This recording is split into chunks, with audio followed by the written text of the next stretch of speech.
Hi, so it's just a continuation. If anybody can bear to listen to another message of mine, I think I have a pleasant voice and I think I enunciate things very well. That's one of the things that my father, who has passed away, liked about me. He said, "At least you can speak English." You know why he said that? Because his parents were immigrants and they had very heavy accents. And so my father had a respect for somebody who could speak English properly. I like accents myself. I find them really charming and endearing because my grandparents had accents and older relatives had accents. I might have an accent myself. I didn't realize that. Oh well, we do the best we can, don't we?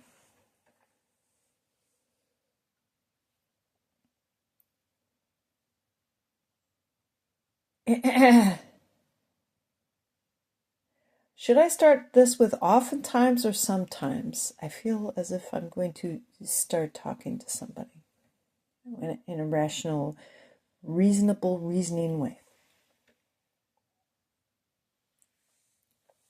Oftentimes, we blame the sensitive people in our society for exhibiting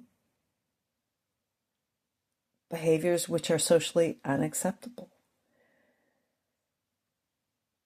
And I don't know if the vaccines did it to me, but I have been a very sensitive kid. I remember for hours, just say 7, 8 years old, just crying and crying and crying, and my parents just basically ignored me. And then finally one day I made a decision, well, listen, if my parents are just going to ignore me while I'm bawling my eyes out, I may as well not cry anymore. I could remember. I mean, there are many things that I've forgotten, but that's one little vignette from my childhood. Well, if they're just going to ignore me, there really isn't the point of crying anymore. They didn't, at least they didn't try to beat the living daylights out of me like some parents would. They just decide, well, we'll just ignore her. Yeah. It's okay. Like for a 3-year-old, that's very normal. A 2-year-old having a tantrum, even a 4-year-old. But when you get to be 7 or 8 years old and you're still crying, bawling your eyes out, I think there's something wrong.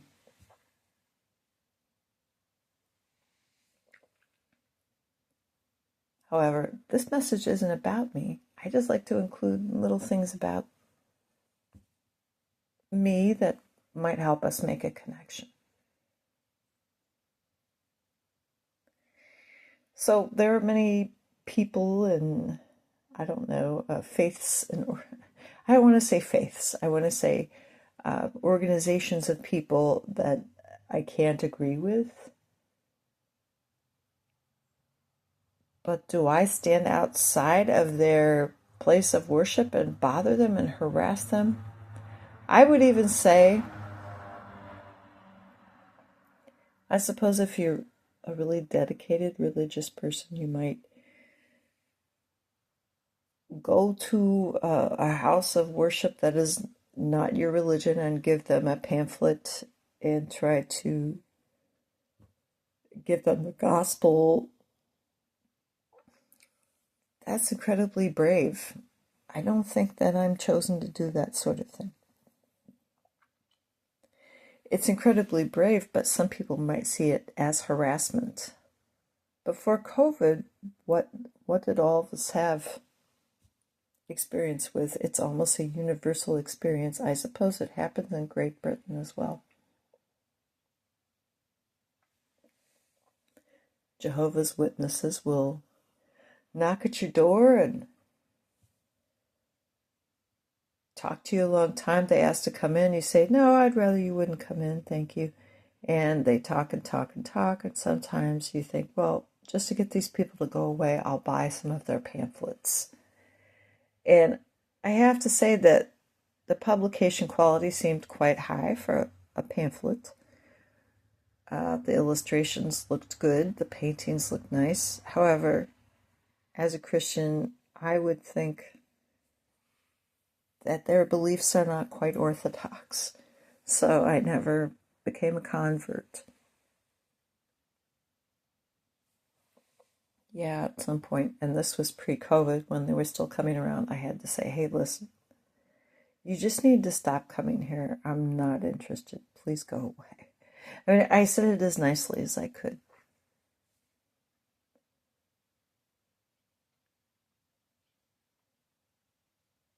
I'm not sure what sorts of discussions are happening on college campuses. Let's talk about college campuses.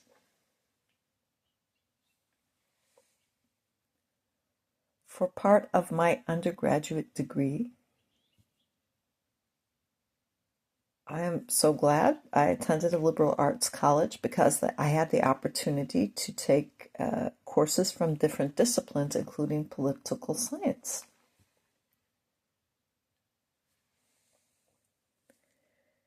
And so we have a young lady from South Africa, a white lady from South Africa, and a young Jewish lady who is her assistant. They're just working together, trying to teach us. I can't remember the title or the theme of the course. And at one point, the young lady who isn't from South Africa starts berating us that we're not paying attention and blah blah. I was like, I've been sitting here the whole time listening to you, sister. I was like, why are you saying I'm not paying attention? Because I'm not like guffawing or, what am I supposed to be doing? Cheering? Because you don't strike me as the brightest bulb in the pack. You just. And that she talked about the Berlin Wall. And she said, like, what if they like put a wall up like between Upper Arlington and like Clintonville or something? That's like, what? What? I was like, oh, shouldn't you be the next romper room lady? Like, if you want to see like emotional reactions from people, maybe you should be an elementary school teacher. You're muddled. You're intellectually muddled, and you're criticizing people. And I don't know. Of course, I got that vibe that she's not exactly a conservative.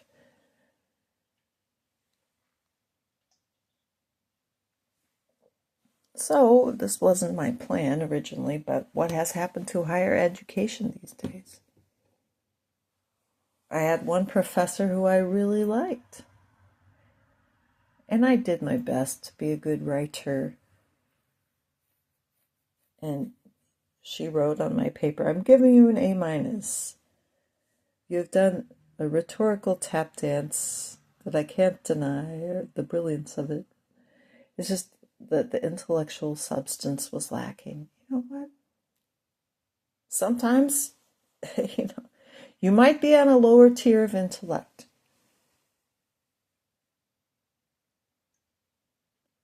But it seems to be that in universities we promote people who have ideologies which overwhelm their intellect. Another case in point.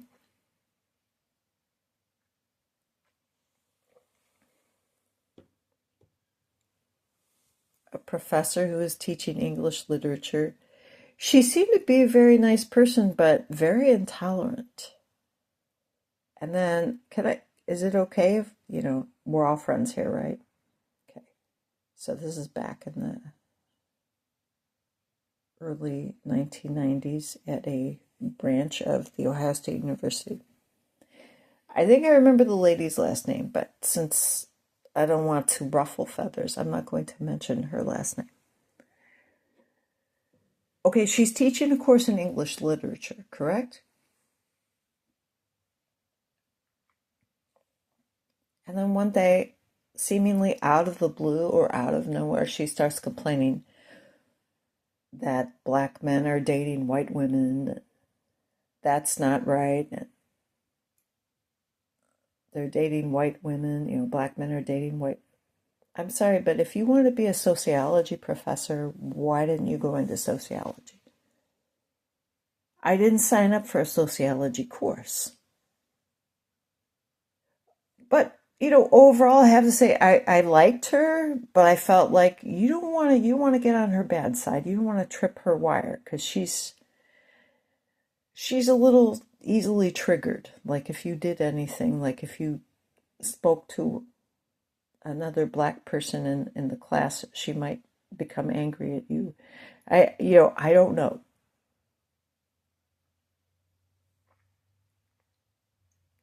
However, as I was talking about that other lady who was teaching English literature at the actual campus of Columbus, Ohio State University.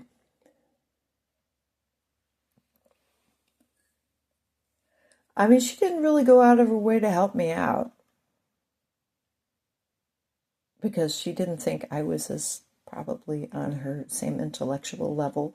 And I don't know if that has to do with the vaccines. Did I already mention vaccines? I wonder. Makes you wonder.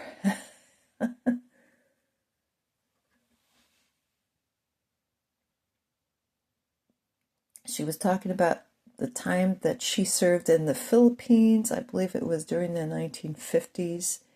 And there was corruption within her particular branch of the military. I think it was the Navy. Well, military people, men, were involved in this prostitution ring in the Philippines, and she exposed it. And she talked about it one day in class and had actually the course was about Shakespeare. So, yes, it had absolutely nothing to do with Shakespeare, but she brought her personal experience into it. Somehow it related to one of Shakespeare's plays. So I didn't mind that. I didn't mind that because I thought, wow, this lady is brave. I didn't think I'd hear a conservative lady be this brave, but she's an older lady and she has tenure. She has no fear. And I'm going to end this really soon. I'm going to end it soon. I'm hoping I'm going to get some attention. But I have to say, overall, my experience at the Ohio State University was very good. At that time, if you want to hear about Karl Marx, you'd have to be a political science major because they never mentioned Karl Marx as an inspiration, an example, or a mentor. And I could tell you a few things about Karl Marx, but you don't need to take my word for it. Just look it up. Look up why he hated religion.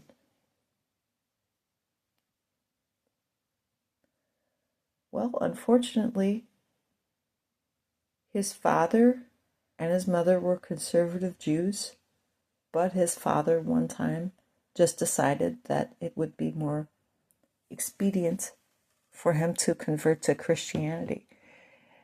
Karl Marx was so mad at his dad that I think he never got over it. But anyway, I mean, he hated religion, and it's so odd that the people who hate the Jews don't realize that Karl Marx was a predecessor of Hitler. I mean, it's almost like, I don't know. Like, does everybody have scrambled eggs for brains these days? Is it the vaccines? But I did have another professor in a higher level English literature course. And one day he brought the Bible into the classroom and he put it down on the podium and he spoke about the relevance, not the relativism. People are starting to get those mixed up again. It's not relative, it's relevant. He spoke about the relevance of the Bible with regard to Western literature and Western culture. I believe so. And I'm 99% sure that the man is a Jewish professor. I mean, he's Jewish. Just to let everybody know, I'm not. again, I thought he could help me. I felt as if I wasn't getting any sort of, special. When I was in high school and in junior high, my teachers recognized me as having excellent intellect, above average. But once you get to college, the big fish in the small pond goes to the big pond. And I remember having a meeting with him, and I said, I got a 31 on my verbal score on the ACT. He's like, he raised his eyebrows. 31? Well, that's really impressive.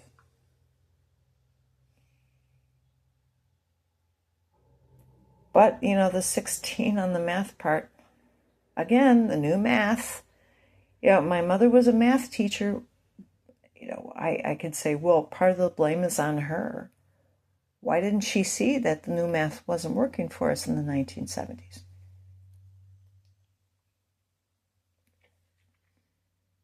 Why didn't she take time to tutor me? Was she envious of me and she didn't want me to succeed as well? I wasn't as dedicated to math as she was and to scholastics as she was, because she did that to impress her father. She had to work really hard to impress her father, whereas my father, you didn't have to work very hard to impress him. And so I didn't really care about math. I mean, honestly, it was disappointing. Maybe I didn't have the intellect. There was not. Was it the induced birth? That's another thing that I've talked about over the years. Inductions became very popular during the period of time that I was born. Well, you don't want to wonder about when your baby's going to be born. Let's just schedule an induction. And so I was born with a pretty low birth weight. For parents that are tall people, kind of like Bigfoot type of people, and I'm the little shrimp. I'm born with like a 6-pound birth weight, and my brother's born prematurely, 5 pounds, 9.5 ounces. I remember that.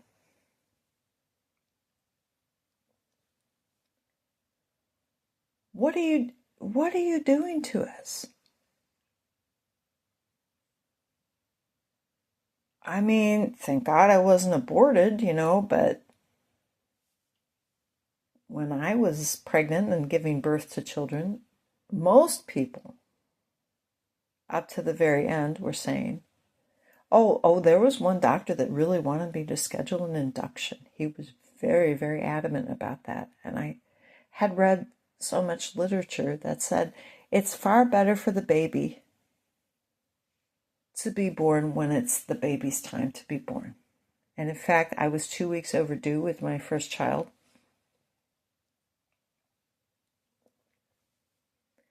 And the doctor kept harassing me. You have to have an induction. You're going to have an induction. And so finally,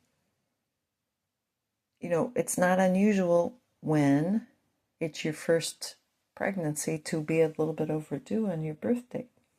It's not unusual. But finally, I agreed. I held out for a long time and I thought, well, listen, I don't want the baby to be harmed. They told me he might be not getting enough oxygen, etc., etc. And so I thought, well, you know what? I guess it's time to listen to the doctor. So my husband and I went along with it. And the very night before I was supposed to have that induction, I started getting pretty wild contractions and bloody show and everything like that. And that labor was only like 4.5 hours. And that baby was out of there. That baby just,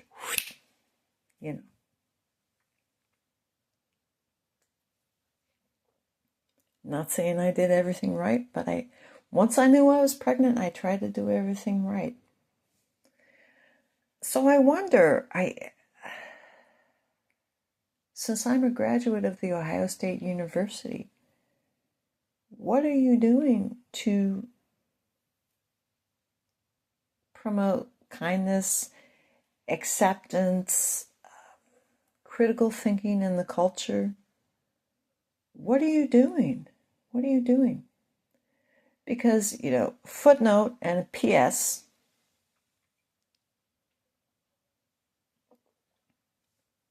after having obtained my undergraduate degree, I applied for jobs.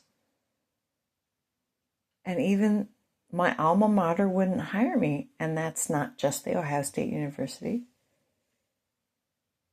Well, then if I'm not worthy of being considered for hiring from the same school from which I obtained a degree, and it's more than one school, then what is the degree actually worth? This is my question for higher education. Please feel free to leave a long comment in reply to my question. Goodbye.